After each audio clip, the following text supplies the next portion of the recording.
চাষাবাদ করতেছিলাম গত বছর আমরা ধান চাষ এবং তরমুজ চাষ বিভিন্ন ফসল চাষ করতে গেলে প্রস্তুত বললো যে আমরা নোমান চেয়ারম্যান থেকে জমি রাখছি। আর এখানে নোমান চেয়ারম্যান কোনো সাবজেক্ট না বা নোমান চেয়ারম্যানের কোনো জায়গায় জমি নাই। উনি কিছু সরকার বাহিনী দিয়া ওনারাই আমাদের জমিগুলো জবরদখল করতে চায়, আমাদেরকে মারবে, হুমকি দামকি দেয় এবং আমরা বিভিন্ন মালিকেরা বিভিন্ন জায়গার দূর দূরান্তের মানুষ আমরা সেখানে যাই আমাদের যানবাহনের নিরাপত্তা পাচ্ছি না। এই জন্য আমরা জেলা প্রশাসকের কাছে আজকে আমাদের দাবি যে এই যে আইনগত ব্যবস্থা নিয়ে আমরা মালিকেরা যেভাবে আমাদের জমিগুলো সুন্দরভাবে চাষাবাদ করতে পারি এটা আমাদের জোর দাবি এবং জেলা প্রশাসকের কাছে এই জন্য আমরা এই ছাড়টি এখন প্রেরণ করবো।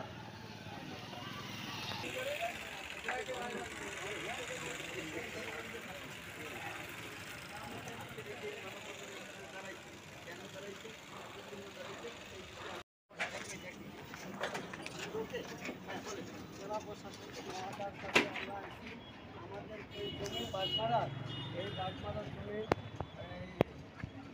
একটু গ্রুপ আমাদের কাগজপত্র আছে, দাহিলা আছে, সব কিছু আছে। আমরা জমিনে ভোগ দখল করতে পারি না, আমাদের হুমকি আমকি দেয়।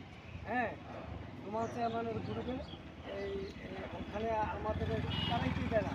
আমরা নিরীহ মানুষ, আমাকে চাষাবাদ করার জন্য আমরা এই জেলা প্রশাসক মহোদয়ের কাছে জোর আবেদন আমরা জন্য আমার কাগজপত্র থেকে আমাকে জমিটা যে সে নিরাপত্তা আমাকে কী করে, সমস্যাটা কি সেইটা বলুন। তারা কী করতে সে করতেছে, হ্যাঁ হ্যাঁ আইতে দেবে না, নিজেই জোর করে খাইবে। ওদিকে লোকজনে আর কি জোর করে খাইবে। আমি সেই নামটা আমি চিনি না, আমার বাড়িতে অনেক দূরে, আমি এই জন্য চিনি না। আমরা জমি মারতেছে বালু কাটে না, জমির ধান কাটতে দেয় না, জমি চাষাবাদ করতেও দেয় না। আর ওই দক্ষিণ মাথা দিয়ে বালু কাটে।